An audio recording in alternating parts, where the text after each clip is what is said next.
Hello, hello, hello. Latoya Latimore here, CEO and President of Residential Services with the Latimore Group, your local and trusted real estate team. Well, we're throwing another exciting event for you and I hope to see you there.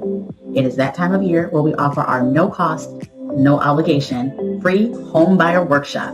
And it is virtual this time. That is right, it's virtual. So click the link and register. Be sure to share with everyone else you know who is looking to take the necessary steps soon or in the future to pursue home ownership. Even if you have purchased a home before and you're not really sure where to begin in your local area. If you have questions, we will definitely have answers for you. And of course, we have all the resources that you will need. This live event will be presented via Zoom and will be jam-packed with real estate experts and powerful speakers. Come prepared to learn a lot of valuable information. For instance, number one, how to access down payment assistance programs. That's right, you can still buy a home with little or $0 down. Also, we're going to explain the mortgage process from start to finish.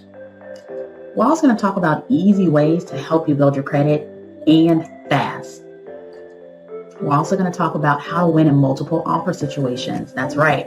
I know you've heard a lot of home buyers out there are competing in multiple offers. Come to learn how we're going to teach you how to overcome those obstacles. Also, how to have a smooth home buying experience from start to finish. We're also going to help you save thousands when buying a home. We're also going to talk about last, certainly not least, and definitely not the last item to cover, but we're also going to talk about home inspections, the do's and the don'ts. So we hope to see you there, and we are ready to serve you on your new or your very next home buying journey. Our entire team of trusted and dedicated real estate professionals are primarily focused on helping you build wealth through real estate. Once again, I am Latoya Latimore, and I will see you soon. Bye-bye for now.